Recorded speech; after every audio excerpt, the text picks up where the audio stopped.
Welcome to Journey to Joy Live, a podcast to promote wellness, resilience, and inspire joy.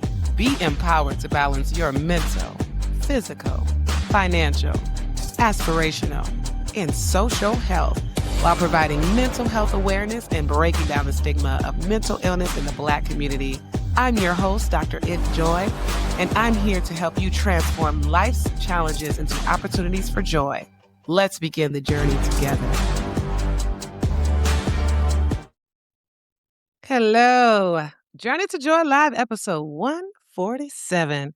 They're not just difficult, they're toxic. Here's what to do about it. Have you ever found yourself in a toxic relationship? Have you ever found yourself feeling drained, feeling abused?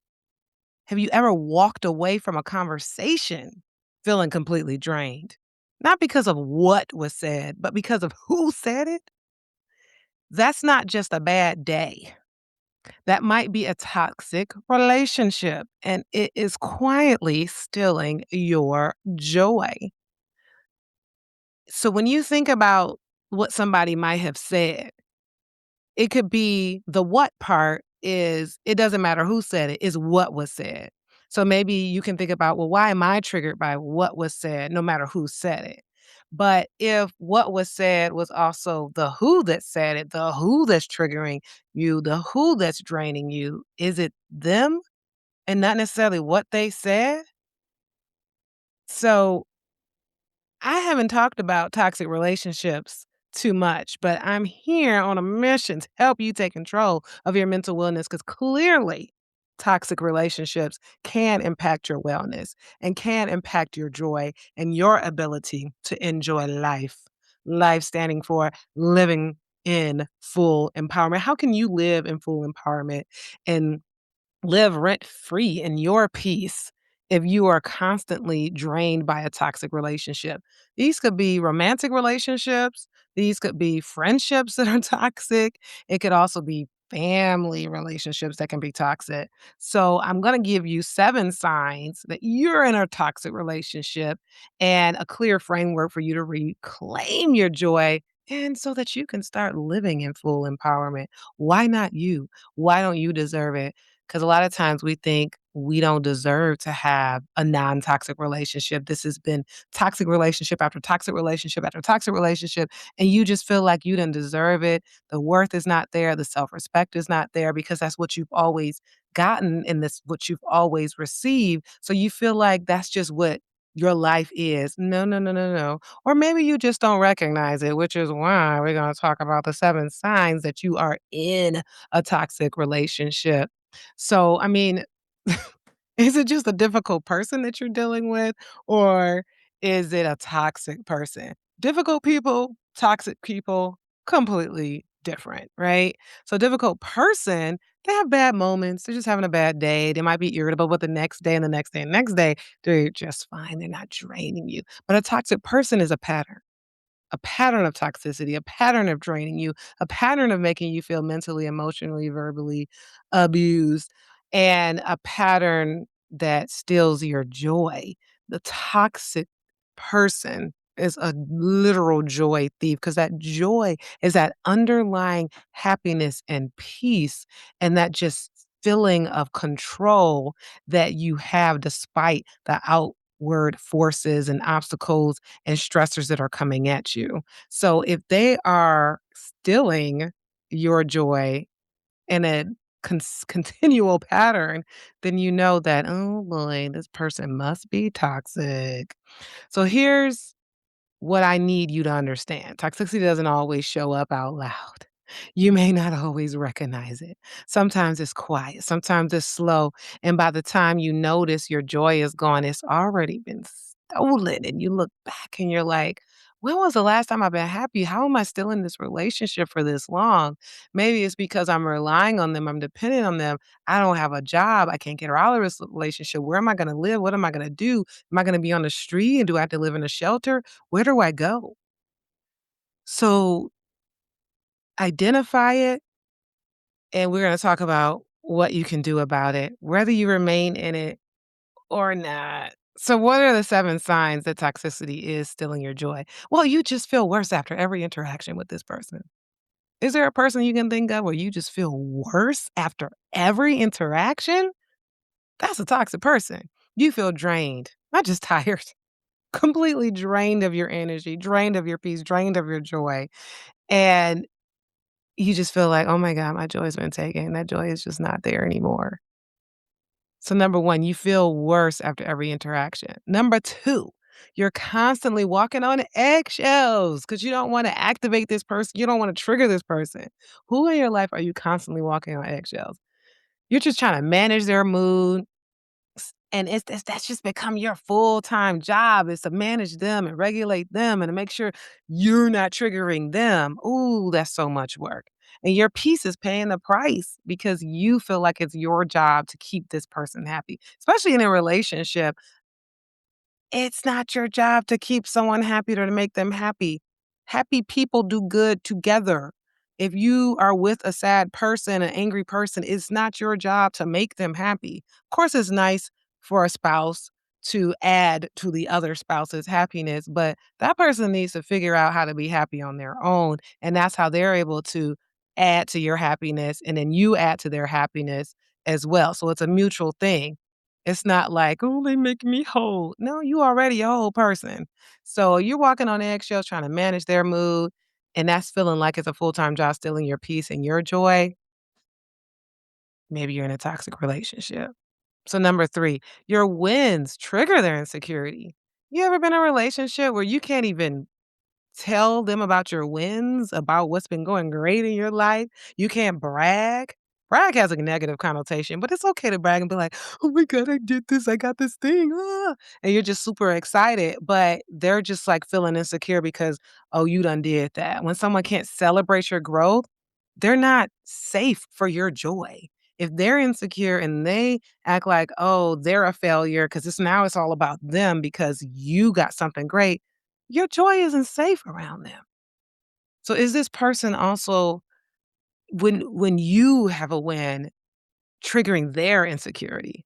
Number 4, they weaponize your vulnerabilities. Ooh, ooh, ooh.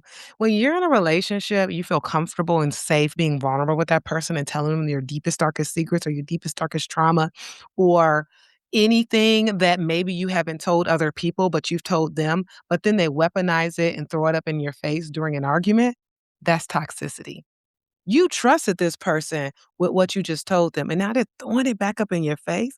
You've told them, like, "Yeah, I was an alcoholic for 9 years, and I stole something, and, I've been to jail.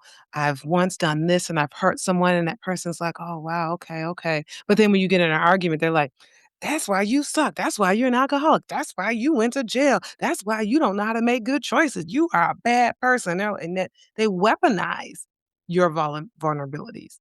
Are you in a relationship where the person is weaponizing your vulnerabilities? They bring it back up and throw it back up in your face. Toxic relationship. Number 5, you apologize for their behaviors to others. They can't even apologize. Are you apologizing for your spouse or partner or your friends' behaviors to others because they did something again and messed up again? You've become their defense attorney all of a sudden while your own well-being goes undefended. You're defending them. Who's defending you? Who's protecting your joy? Who's protecting your peace? Who's protecting you from being drained and your mental wellness from going down the drain? But you're defending them somehow. Number 6, your boundaries are ignored or mocked. You're trying to create boundaries because this person is toxic. And now you're too sensitive is their favorite way to keep stealing from you, stealing your peace and your joy. Because you're inflicting boundaries because this person is consistently draining your joy and draining your peace when you talk to them because you're consistently walking on eggshells around them and you feel worse after every interaction. You finally put in boundaries, but now they're like, "Oh, you're just too sensitive. Oh, you don't care." They're putting it back in your face and making you feel bad because you're just protecting your joy and peace. Toxic. Number 7, you started to doubt your own reality. The gaslighting. Gaslighting is one of the most powerful joy stealers there is in these day and ages. We didn't even have a term gaslighting 20 years ago, but now it's there. Well, it was always there. We just didn't use the term gaslighting, but it's real. They're gaslighting you. So, 7 signs that you're in a toxic relationship. You feel worse after every interaction. You've constantly walked on eggshells. Your wins trigger their insecurity. They weaponize your vulnerabilities. You apologize for their behavior to others. Your boundaries are ignored or mocked. Lastly, you've started to doubt your own reality. Is that you? Have you said yes to more than one of those? You might be in a toxic relationship. Let's do a self check in. I want you to sit with this list for a moment. How many of those hit home for you? Heck, drop the number in the comments. Is it 1, 2, 5, 6, 7?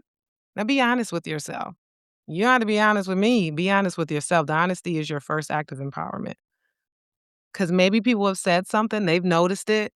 You know, people on the outside of relationships, they notice the most. And you're just like, oh no, but you just don't know. You don't know what they're doing. You don't know what they've gone through. Why are you protecting them? Protect yourself, your peace, protect your joy. So, how can you stop this toxicity from stealing your joy? Before we move on, I don't usually do this, but if you're liking what you're hearing, stop and like. Stop and subscribe, follow, share so that somebody else can hear this. Because I know you have a friend who is in a toxic relationship because you that person on the outside saying, oh my God, that person's so toxic to you. They're draining you. Don't you see it? So share this video so they can see it. So I have a 5-step framework for you to, if it's you, dealing with this toxic relationship, what can you do? What can you do to get out of the relationship? What can you do to deal with it? What can you do to cope so that you're not continuing to be drained by it, so that your joy isn't stolen, your peace isn't stolen? Number 1, name it. That's what I was just finished saying. Be honest with yourself. Stop calling it complicated. Oh, it's just complicated. It's complicated. Why is it so complicated? Maybe that should be the 8th sign of toxic relationships. Call it what it is. You know, language creates clarity. So if you just say, "Oh, this is toxic," the clarity creates the power to choose differently. So if you're realizing that it's toxicity, a toxic relationship, toxic friendship, toxic spouse, whatever you are in, this situationship, this complicated, why is it called that? So if you name it, then you realize, "Oh my God, I really am in a toxic relationship." So number 1 was name it. Number 2, document the pattern. You know, I said earlier that it's a pattern, it's not like a one-off.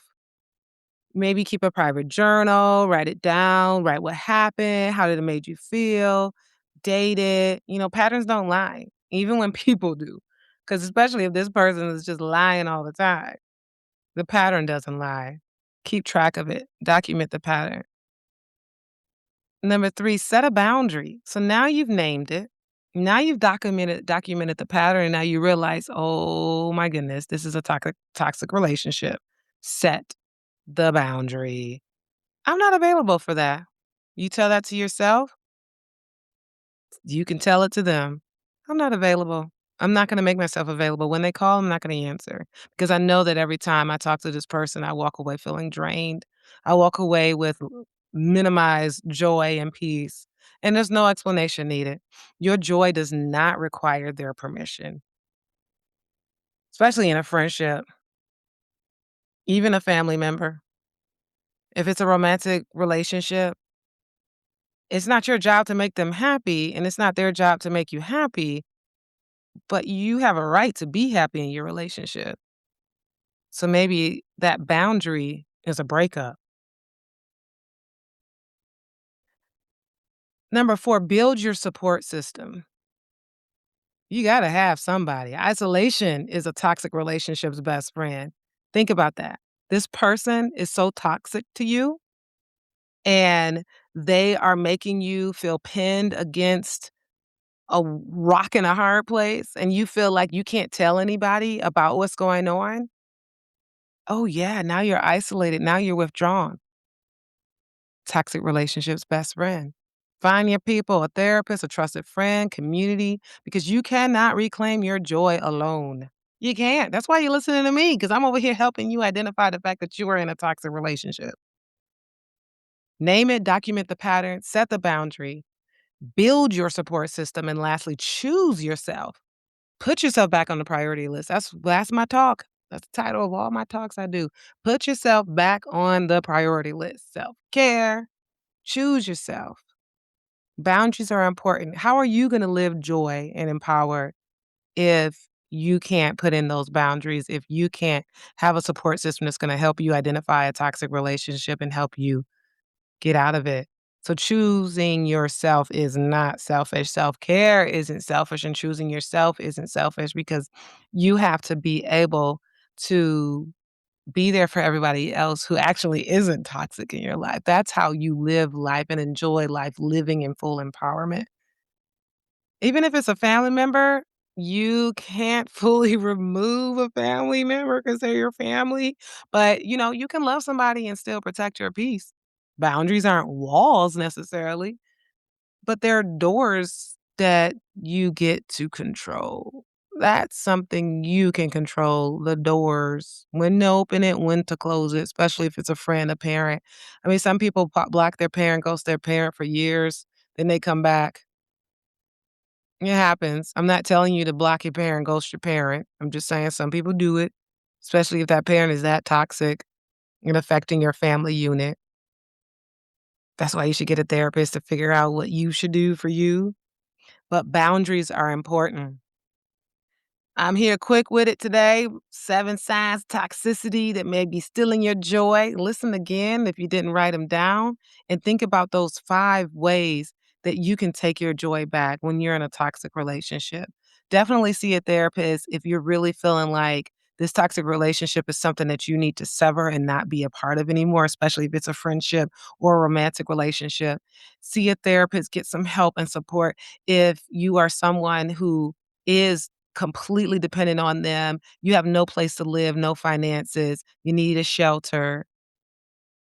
And when I say toxic relationship, I haven't been talking about abusive or domestic violent relationship. Clearly, without a doubt, a domestic violent relationship, someone's hitting you, sexually abusing you, assaulting you, is clearly, without a doubt, a toxic relationship. That's an understatement. So we're talking about relationships where it's not too obvious. Like I said, toxic relationship can be quiet and slow and you really don't realize it. So I'm talking about those people that are draining your energy and you're like, "Wait, is it happening?"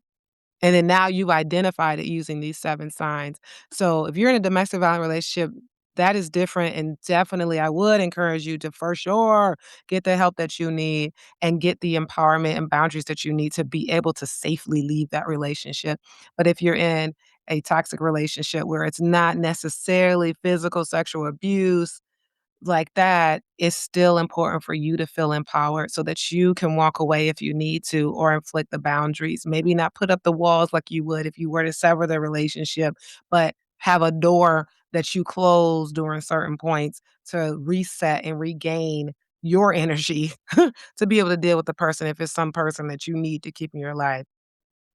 You did not end up in that relationship because you're weak. Because you might be asking yourself, why do I keep end up in relationships like this? It may be you're not weak. It may be because, like I said earlier, you feel like this is what you deserve. Or maybe you aren't choosing wisely. There's that too. Yeah, I said it. Therapy can help you with that as well. It still doesn't make you weak, but maybe think about if you have limited self-respect, limited self-worth, limited self-love, limited self-compassion, limited self-grade, all the self stuff, of course you're not gonna choose wisely. You're not putting yourself first when you choose that person. You're just being that people pleaser. So don't get offended by that.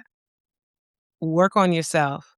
Put yourself first. Gain the self-grace, self-compassion, self-love, self-worth, self-care. Do all those things. You stayed because you're loyal, loving, and hopeful, not because you're weak. But today, you decide that your joy is not for sale. Your peace is not negotiable. And you are going to enjoy life, and you're going to enjoy life in full empowerment. Thank you for listening. This has been an NJoy Life production. If you're in a crisis, don't hesitate. Call, text, or chat 988 for immediate support. Please note, this podcast is for informational purposes only and is not a substitute for professional treatment. If you're looking for therapy or medication management through NJoy Life, visit www.drnjoylife.com to request a consultation.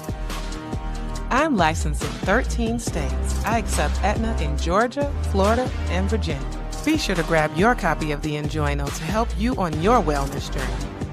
Also, check out Inspired Joy for the wife, mom, boss to help you balance it all without losing yourself. Better yet, get the full Joy bundle for just $45. Remember, Journey to Joy Live is every Thursday at 7 p.m. Thank you for joining me, and until next time, may you continue to transform stress into joy.